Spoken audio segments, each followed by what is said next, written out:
Hello, everyone. Hello, happy Sunday. Happy Sunday shift. Please make sure to like, share, subscribe. Tell a friend about Sunday shift. You can buy a coffee for us, or you can get merch, which is down in the description. Um, yeah, short week. Mm. How are you doing?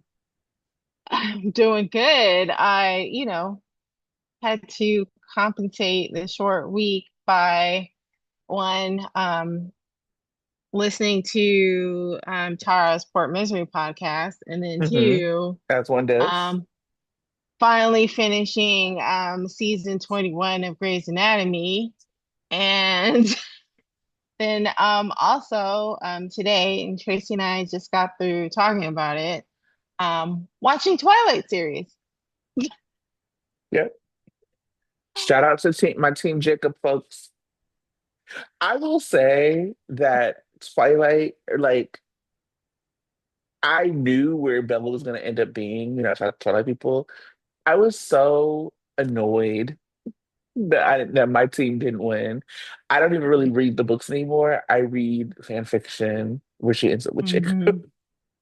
Oh, well, there is like a whole other fan fiction where she just ends up with Jacob anyway. Yeah, it's a whole world. Okay. Hmm. Yeah. Okay. And like some really good writers. Because sometimes fan fiction, you're like, these are like, I'm like, damn, y'all should write books. Because like they're like full length. Like, Okay.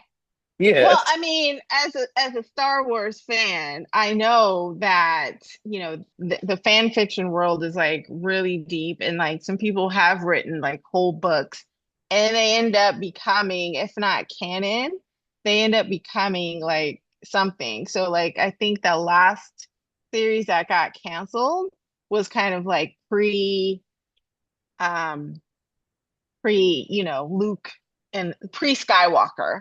And so it was Mhm. like at the very, very, very beginning. And that was fan fiction. So, so, Oh, okay. so yeah. So, fan fiction can actually turn into a Hmm. thing, a serious thing.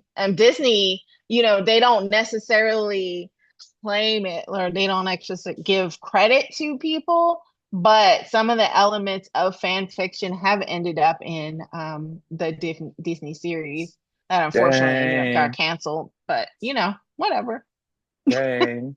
Yeah, Okay, so George Lucas did not write all of Star Wars lore. There's just so much out there in the Star Wars universe that George yeah. Lucas didn't even write that other people did.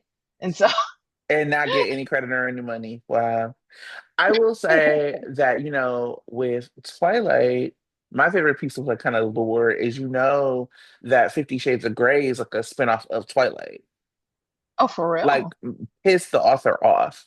Okay. This is because it's a short week of GHL, so you'll have to hear this.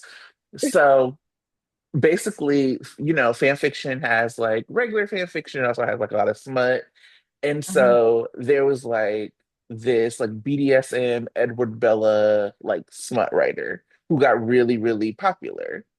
And then the website where they housed her the work or whatever Mhm. did like a smut, like they were like, no, no, no, no, no. Like they did like a purge. And so she put her stuff on her own website and changed the names to like the names that are in 50 Shades. And Oh. that's how she ended up with this following, and that's how the books were written, and that's why they got so popular so quickly. So if you actually like read, or if you like read the books or you see the movies, it's that weird like Bella Edward relationship is the same. Like, what if Edward was into BDSM and Bella was like whatever? Yeah. And so Stephanie Myers, the author of Twilight, was really mad about it. And Hmm. one, because Stephanie, first people forget Stephanie Myers is like very religious. She's Mormon. And so part Mm. of the books is that Bella and Edward don't sleep together until they're married. Like that's very serious. And like the very last book is like very pro-lifey. Like, don't matter about your life, you gotta have this baby.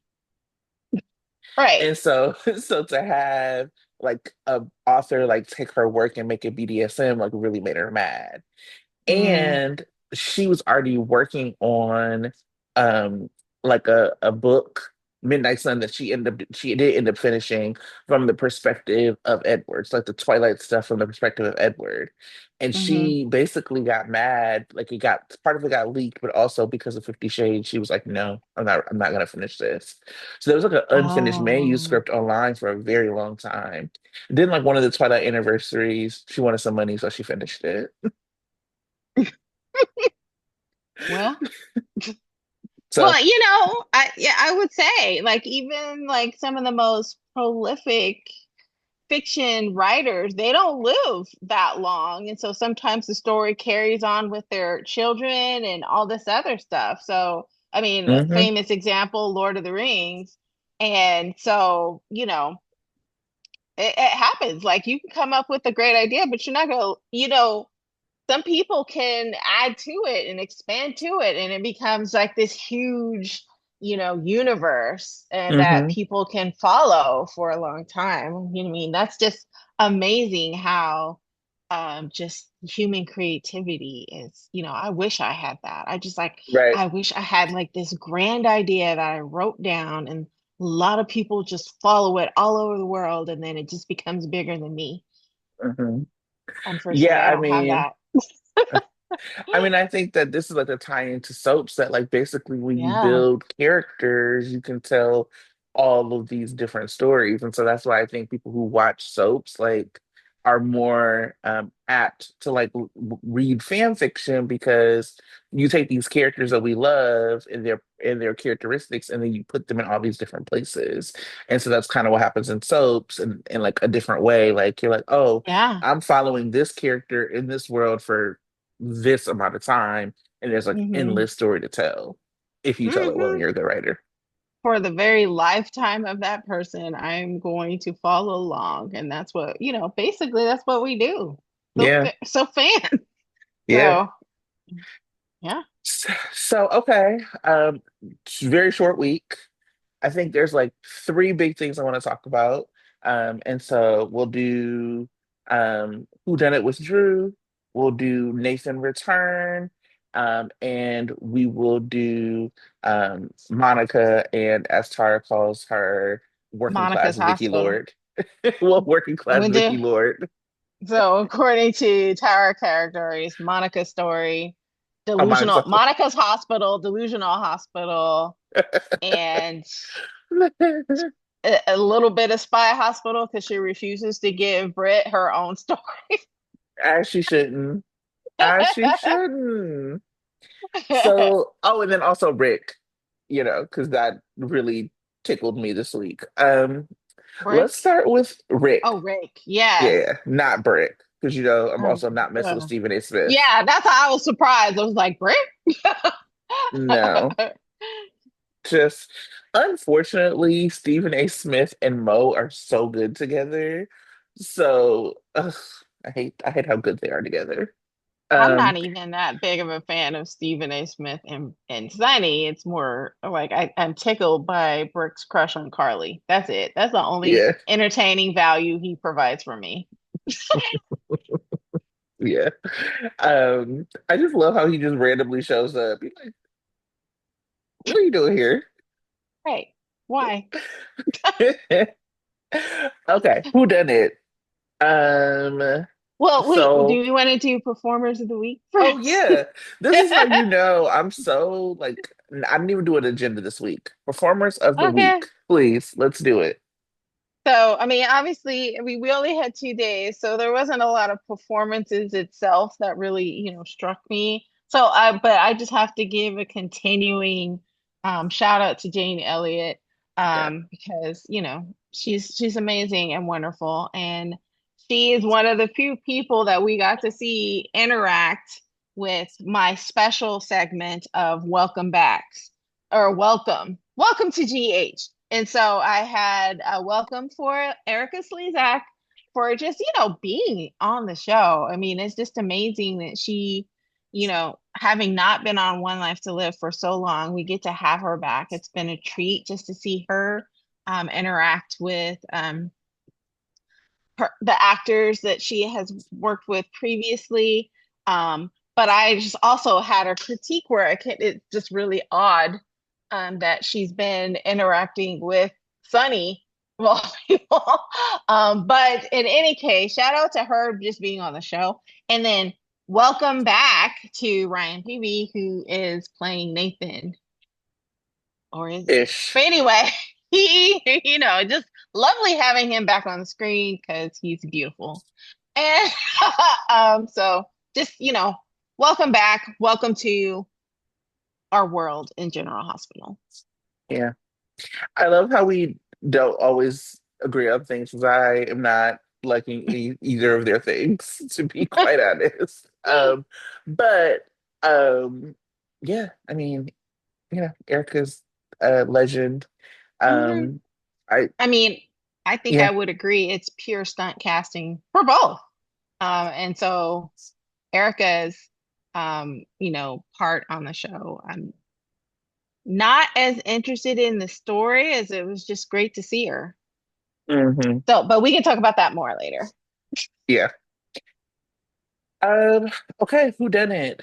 Um, we find out, we did do that tier maker, where Lila and Edward's ghost is on it, and we are one step closer to it being Lila and Edward's ghost because Yes. we find out that the weapon was apparently a Quartermain weapon, or a Quartermain gun, that belonged to Edward Quartermain.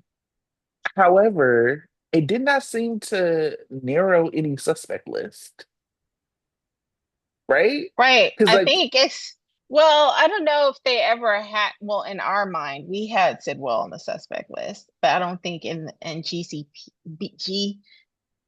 or PCPD, got you. they never had Sidwell on the list because they don't know all the shenanigans he's been up to. So I would think, yeah, it hasn't really narrowed their list at all. But except they haven't really established whether or not Curtis is in and out of the house. They're just focusing on Michael and Carly because they have unfettered access. But Willow has unfettered access, They didn't and mention that. They didn't they mention didn't even mention Nina. Nina. Yeah, because she's a grandma. She goes and visits all the time. Curtis has no reason for being. So he should actually be struck from the list, honestly, but they're not But going to they do that. didn't. They Yeah. didn't. Yeah. Because Anna was like, "Is there anybody that talking to the DA? She's like, is there anybody that we can take off the list?" And they just started talking about all the ways that these people were still on the list. Yeah. But What's that was happening? that conversation didn't happen after the bullet conversation, right? Yeah, it did.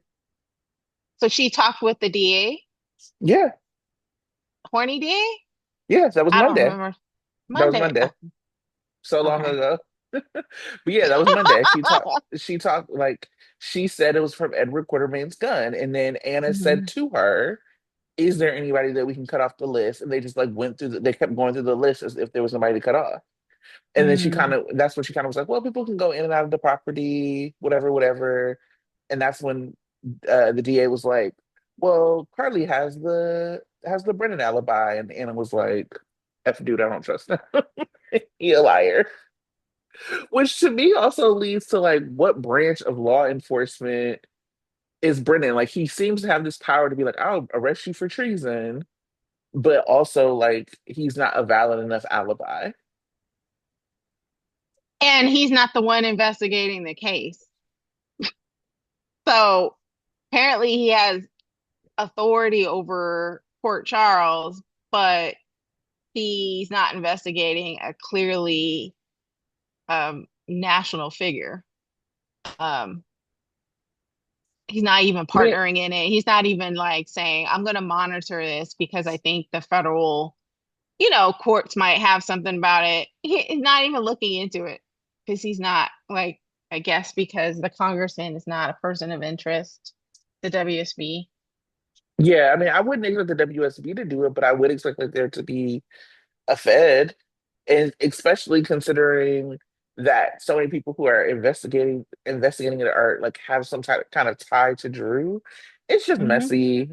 It's just messy. I did not like the conversation that Anna had with Carly. I also am like, why did they make Carly so stupid? There in no where world or no way should Carly have stepped up in the PCPD without Diane? Well, she did Never. ask. She was like, "Hey, should I be calling the police?"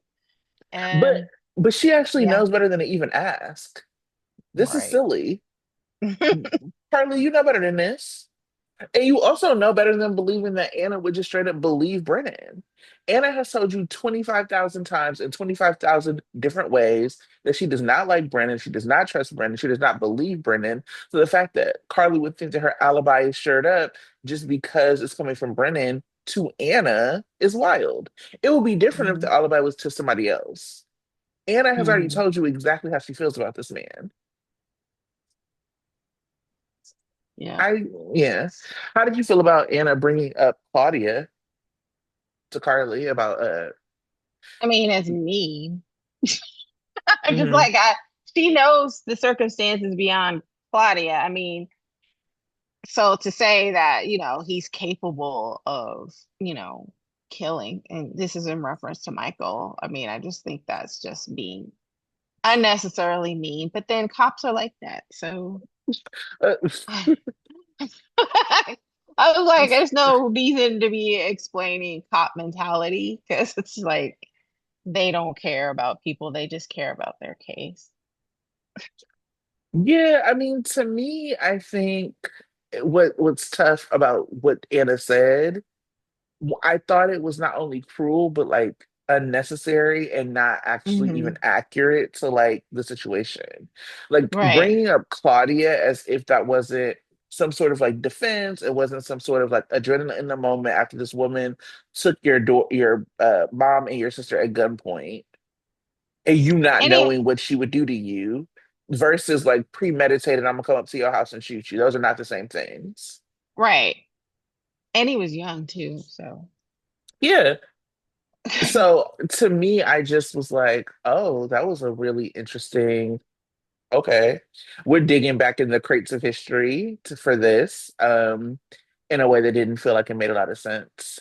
Um, we also have I also like thought it was funny that Sunny was the one who clocked it. So when Carly was like, I think I gave him too much information, and Sunny like had her walk him through what was said to Anna.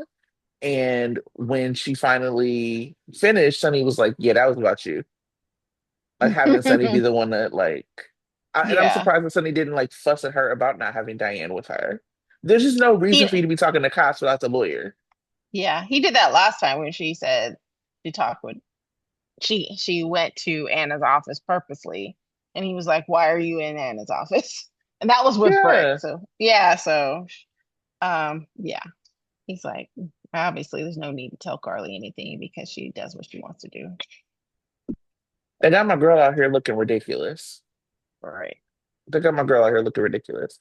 And then obviously we have Michael who has Jacinda at the house, and then calls over Christina and Molly. And Molly, I was interested in your take on this. So when Molly and Christina were talking after they left, Molly was like, yeah, that was for our benefit. Michael did it on purpose. And Christina was like, you think so? Do you think Christina really was surprised, or do you think she was playing to like cover for Michael? I don't know, but I mean, I clocked it as soon as she was they showed her in the living room. I was like, "Oh, Michael showing up his alibi." So I Sure, of don't know why course. she. So I don't know why Christina didn't think that way too. I mean, it was pretty obvious. But Hmm. maybe she was trying to deflect and protect Michael because it was obvious to anybody who saw it what he was doing. Yeah, they got Michael acting silly too. Well, I wouldn't say it was silly. I just think he doesn't care how obvious it is, apparently. And the It was just like, Same way that Sunny and Sunny just going upstairs and hiding in the room with Carly when he killed the FBI dude. I mean, it was too obvious what he was doing. And and nobody cared. In that same way, like the what I wrote is that basically Michael was playing Sunny's handbook to a T. yeah, I don't know. I just feel like what Michael did was sillier. But yeah, you're right. They're just doing anything. Um, and Because they're then at the end of the day, the alibi is the alibi, and until they find concrete proof like Michael's blood or fingerprints on the weapon, nothing yeah, else they can really do about it. yeah, we'll see. And then the other piece with Molly, I know people were mad at her for like the conversation that she had with Anna, and I was a little annoyed with her too. I don't know. I get like being like the straight, shooter, whatever, but they have really played up lately the Michael Molly like family connection. So for Molly to like not only give information, but like to volunteer the information, even Elizabeth is not volunteering information. Hmm. Elizabeth's not even volunteering information about Carly. So the fact that Molly would volunteer information about Michael is wild. You didn't have to be like, oh yeah, he had this alibi. I think that him and Lucinda are together, but you didn't even have to say anything. I was like really surprised that she did that. How about you?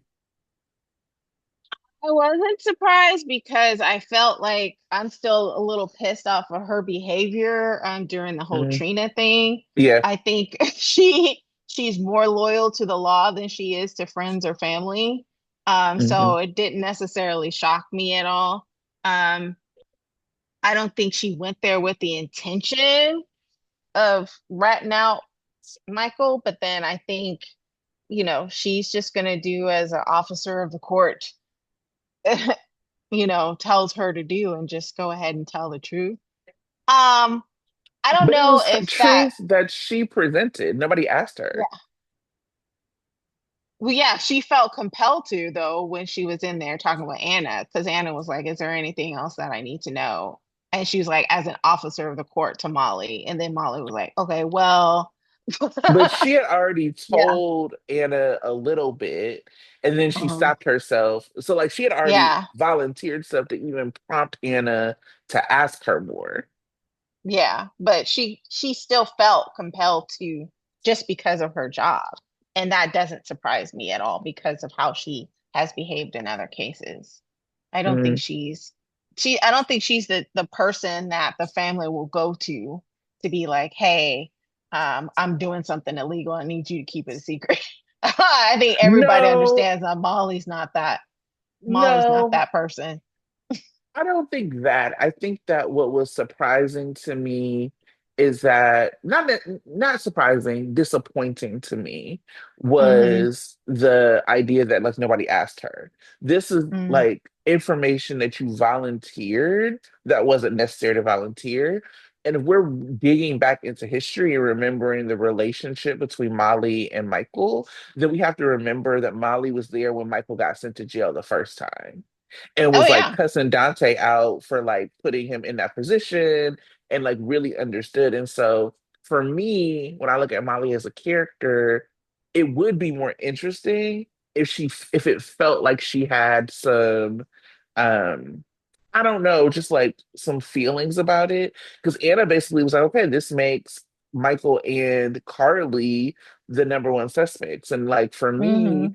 as being somebody who's like been a fan of this family and like dynamic, Molly used to be at Carly's house too. So just to have Hmm. her at the end, she kind of looked like, oh my God, oops. But it was like the oops that you give when you send somebody cheated on a paper, not the oops that you can give when like sending somebody to jail for attempted murder of a congressman. Yeah, I mean, in that instance, yeah, it is disappointing. But yeah, not surprising to me. But Yeah, really you're wish right. she had more loyalty, but she doesn't have that loyalty. And I think it's partly because of Rick too. Rick does not have any kind of loyalty to the Corinthos.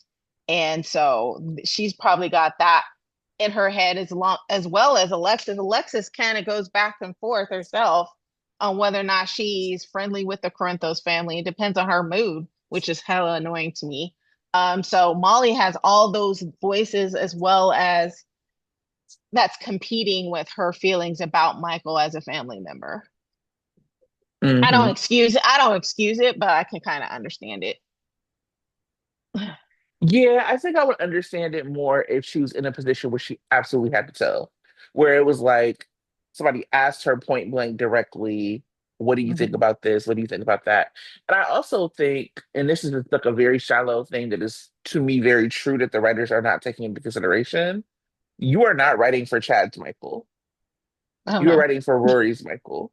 And Hmm. so it looks different when you put characters up against this Michael.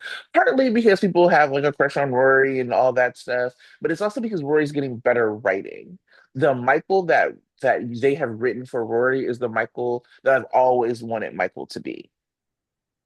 And he's been sympathetic. He has been in the right, even if he was a little bit wrong. He has been like the soap character that folks want. So even when they had like Chase going up against him, that doesn't fare well for Chase. Chase can go Hmm. up against Chad's Michael. He cannot go up against Rory's Michael in the same way. Molly can betray Chad's Michael. You cannot betray Rory's Michael in the same way. That like changes how people look at your character. And I do mean that I want to be really clear because I loved Chad Michael. This is not anything like that. It's about the way they wrote Michael. You know what I'm saying? Like Michael is independently doing all these things. That's what they've allowed Rory's Michael to do. If this was how they were writing Michael under Chad, he would be with Harley and Sonny in a room talking about everything. He would not be making Hmm. independent moves. And so when Hmm. you have that happening, after everything that has happened to him, like being burnt up, getting cheated on, having Drew do all these things to him, it like I just don't think that fares well for Molly's character um in the future if they don't figure out how to turn this around.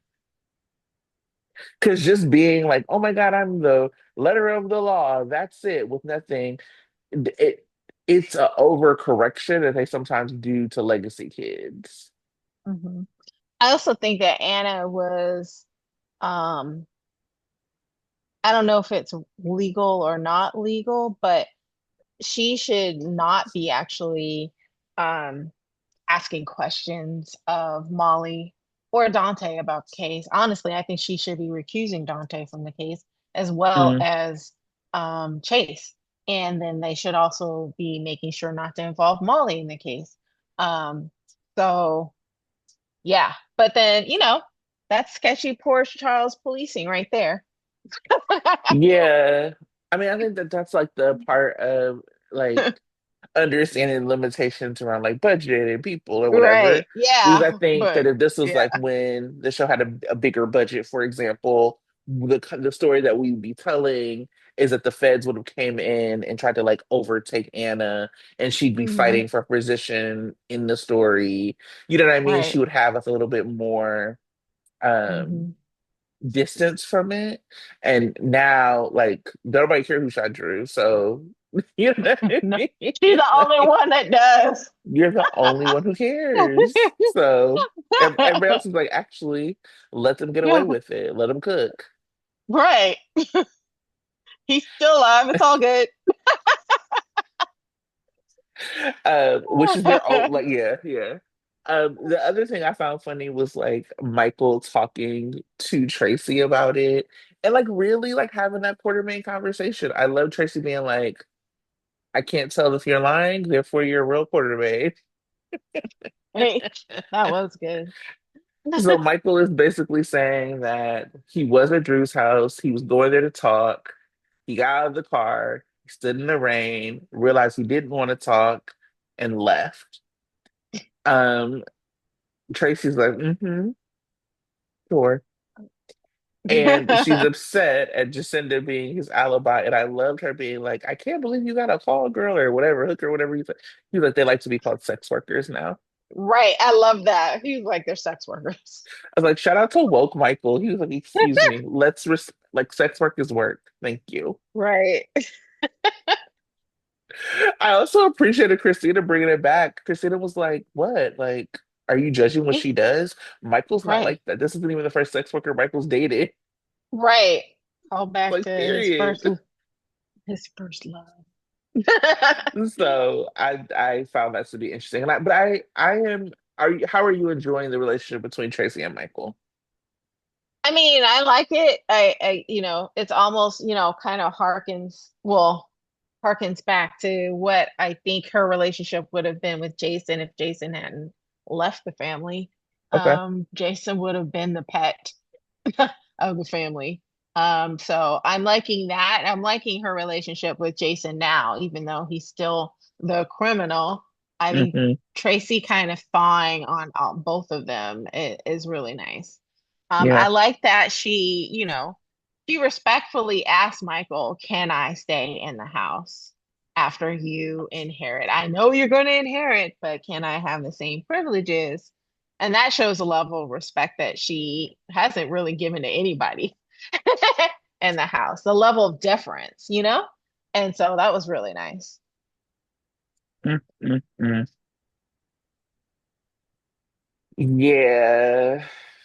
Yeah. And now we have to deal with like whatever happens in this will reading. Um, because they've talked too comfortably about Michael getting everything. So Right. And I'm just like, I don't. Oh, are we going to talk about Victoria Lord? That's how I see sure. her, basically, because I feel like Victoria Lord or one of her personalities came to visit the quartermain. And so it's just like, I mean, and it was awesome to see Erica Slezak on the screen, but That that's would be how a it felt. twist. That would be a twist I would be interested in if this was a Vicky Alter. Just coming out, visiting in Port Charles and trying to scheme. Um, so This yeah, so Tanya, you have in your head written a fan fiction. So you said you didn't know how to do that. You just did. You have written a fan fiction that I'd be interested in. okay. Yeah, I could do a lot of side plot lines. I can't do original whole universe. That's just amazing to me. But yeah, so I mean, it was good to see her on screen. I felt like it was just basically it was stunt casting. It was opportunity for Tracy to go toe to toe with Erica Slezak, opportunity for Maurice Bernard to go toe to toe with Erica Slezak, but it just did not seem necessary. It didn't seem like, oh my God, we have this really, great opportunity to tell an awesome story, and we have to have the best do it because the story isn't awesome to me yet. It felt Yeah. weird to have Sunny Corinthos of all people play Visitors Information Bureau for Port Charles. I mean, basically going around and showing her everywhere. I'm like, Sunny don't got time for that. He's got a business. He's got a coffee business to run. He ain't got, what is he do? He's got, murder and all this other stuff going on. But yeah, he's taking time out of his day to show a stranger around Port Charles. That was just wild to me.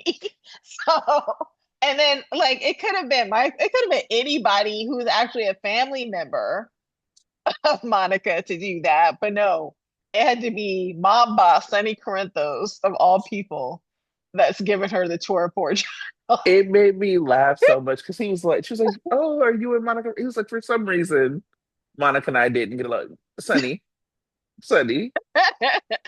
don't for some reason, okay? Right. Like we're really clear the reasons, plural, that Yeah. Monica wasn't messing with you. And what if she So was just funny. like, wait a minute, what I heard that you might be a mob boss. I would have laughed if he was like, no, I'm a coffee importer. We took I would have been like, sir. It also is like Martin like called her, and so like Martin is like gonna now be in this story in some kind of way. Yeah. Yeah, we'll see. We'll see what happens. Again, happy to see Erica always. Would have loved for her to be a Vicky Lord alter, as you've now put in my mind. Um, also loved her like loving Bobby's. She's like, I've worked in a lot of joints like this. And this is high class. It's This is high clean. class. The water glasses are filled, and I love the menu. Okay. That's Sunny nice. was like, Sunny saw her and was like, I know you're working class. I'm gonna take you to Bobby's and not the Metro Court. Right. Just all right, Sunny. But yeah, and you like you said, she clashes with Tracy, so we shall see what comes of that. Um, Hmm. Nathan. So Britt, acting real shady, not knowing what's going on, or like knowing what's going on, not telling people what's going on. Mhm. Um, how are I know you like Ryan. How are you feeling about the return? What do you want to see? I thought his interaction with James was really cute. Just That having was the really whole cute. soda story. And I loved how James was like, you know what? Before we drink this soda, we should be drinking water. Yes. Healthy Period, drinks. So James. really, I love that. But it was pure James. So while everyone was arguing about whether or not they should introduce him to his dad, he's just like, whatever, I'm gonna go and see him anyway. Myself, thank you. You know, he's like, he does things on his own. So I think it's cute. So many people have theories in their head about what Nathan is, whether or not he's actually phase on, whether he's actually what's his name, Peter, August, all this ideas. And so far, I'm kind of just trying to take it at face value that he's Nathan. His life is just has been, you know, kind of hoodwinked or kidnapped from him for however many years, and he's just back and he's trying to get his life back. Now, what Britt is doing, I don't know. I feel like she knew he was alive, and I feel like she thinks something's going on that's going to be bad, but I don't quite feel that it's bad to the nature of him being Cesar Faison. I think she may know that Nathan had been kidnapped by somebody, whoever this boss is. And I think he's kind of part of the plot, and she just doesn't want to bring danger to the family. But that's as far as I'm thinking it's going to be. I'm hoping Nathan is coming back, or Ryan, because those who follow social media, he's gotten his photo taken. He's going to be in the credits. So he's going to be here for a cool minute, more so than Erica Slezak.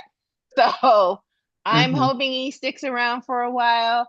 Um, and I'm excited. I'm intrigued. So I think that's wishful thinking for Nathan fans. it Clearly, is. this It's man is very. shady. I know there's something going on because the way he looked after, I guess he and Britt had a hug, or Lisa forced Britt to hug him, and he had this look on his face, and I was like, ooh. And Britt was clearly Yeah. not excited about doing it. So there is something going on. I I am doing mean, some wishful thinking. I'm hoping he remains a good guy, but I think it also would be an interesting twist he is if he isn't a good guy. he's definitely not going to be a good guy. But I don't know what's going to happen. But I think Britt was not surprised that he was alive. So Hmm. that means that she knew something. Hmm. Whoever he is, whatever he is, AI, Nathan, who knows? Like, she knows something is not there. I think, or that's why she was so concerned about the piece Mhm. with James, because this is not just random people you being around. This is around her nephew, who also, like, James should have known. Like, when she was like talking to him, I'm like, Britt hasn't been gone that long. James should know Britt. Right. That was interesting to me. She was like, "Hi, I'm your aunt," and he's like, "You are?" So Yeah, that like was weird. he should definitely know Britt, and he should have definitely known that she wasn't alive. Right. So Max, maybe that was yeah, the whole "you are" thing, because it was like, wait a minute, the only aunt I have is dead. So I but don't he should know. The recognize writing with her. that, yeah, Her and yeah. Maxie were close enough for Maxie to have pictures in the Right. same way that you would know your dad, you would know your Aunt Britt. Especially Yeah. because there's no way Liesel would not make sure that James knew his Aunt Britt. Yeah. So, It was like, all weird. that was already strange in itself.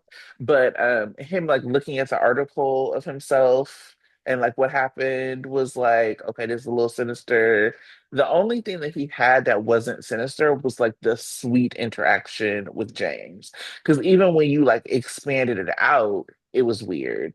And so you have Spinelli seeing it, being like naming that he was a little jealous, and then also being like, maybe it's just my jealousy, but there's something off. Because James liked, or Spinelli liked Nathan. Hmm. Spinelli grieved Nathan. So they were friendly, maybe not best friends, but they were friendly. Um, yeah.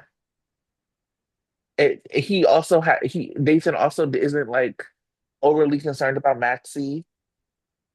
So it Mm. felt like the I want to meet my son was for the benefit of like letting Britt know you better be in line, otherwise, because I got this kid who's in my crosshairs. Because yeah, like I said, like if he just woke up thinking it was just that day, and then you kind of find out that you miss all this time and Max is in a coma. Him and Maxie were in love and married and all that when he fake died. So he should be distraught about Maxie. Yep. Which I'm a Stixie fan, so I'm okay that he's That. not. We'll see.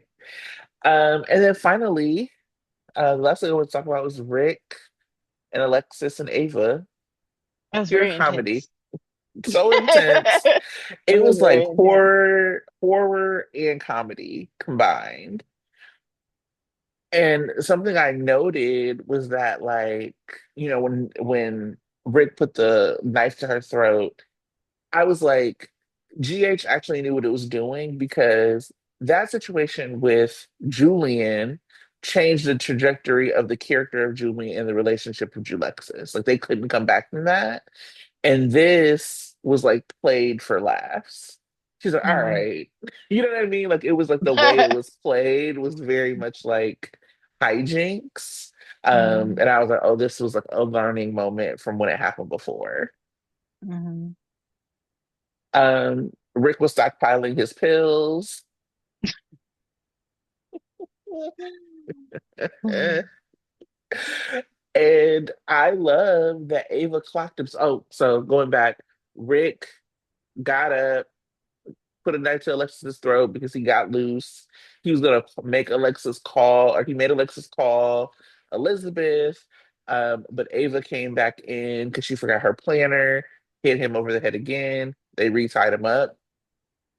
Um, I loved Ava clocking with Rick with you just want to get a one up on her because Yeah, you could have just left and you would be free. right. And I mean, his reasoning for wanting to call Elizabeth is sound. At the end of the day, blackmail does not trump kidnapping and embezzlement and all the things that Alexis had did. So Rick is like, if I go to jail off of some blackmail, that's fine. You kidnapped me and you stole millions of dollars from a There you child. go. I'm willing to risk calling the police on your ass. I don't blame him. I would have been the I same way. laughed. Rather than be kidnapped, stuck against my will on a bed for however many days is ridiculous. So, yeah. Well, he only had 10 days left. 10 days is a lot. But it was also I like, can't even so he stockpiled 10 days of pills, Alexis peeped. So basically, for the last 10 days, he had been trying to escape. no.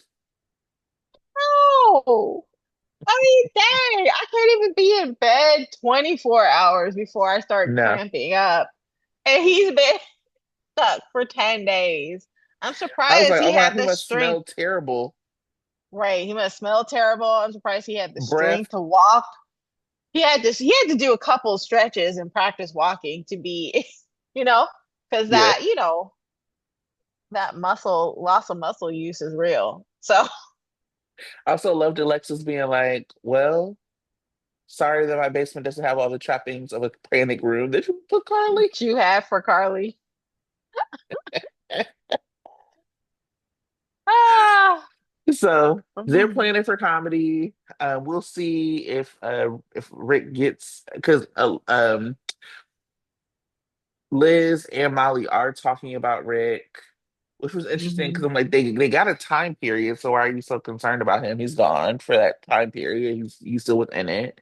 Um, and then But he gonna have to explain why his face is so messed up And Liz heard him in the on the phone call. and hurt him in the phone call. And Molly Mhm. was like, "Well, why would he call?" You know. So anyway, that's where we are. Yep. Is there anything that you wanted to talk about that we didn't talk about? Let me see what my hot takes were. I'm looking up my spoilers now. Uh, I was so also like so confused about the baseball thing because I feel like we didn't get a heads up. So I was oh, like on Monday, I was like, "What you mean?" yeah, and it doesn't look like, I mean, that looked like it was like the quarterfinals or half finals or something. It wasn't even the actual finals. So it still could mean that we could be interrupted next week too. I would have no way of knowing anything about baseball. I mean, I'm sitting in Milwaukee and I heard the Brewers are doing well, but that's all I know. Everybody here is Right. talking about it. I was like, I don't care.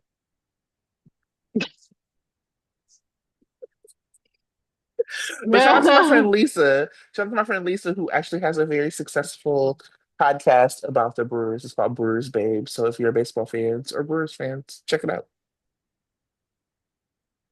Okay. But I couldn't care less. I love her and I could never listen to it because I don't care about baseball. I mean, baseball is so boring. One of the most boring things I've ever experienced. Even going to the game and walking around is boring. Right. Like when I was growing up, like you would go to like the games, the stadiums when I was in high school, and you would like walk around and you would get cute because it was boys there, but it's not even boys there at the baseball games. So what are we doing? Right. At least that's what You I got all remember. the you got all them stairs with no handrails because I'm old now and I care about falling. Ah, anything before Ew. previews for next week that we actually hopefully get? No. Oh, excuse me. That was a yawn. Okay, Oh. this is where we're at. This week that we put together is so raggedy because it was like 2 days. We were like, let's just chat. All right, Monday. Monica's will is read with dramatic consequences. Drew is on the warpath. Britt is thrown. Jocelyn returns to town. Isaiah seeks out Portia.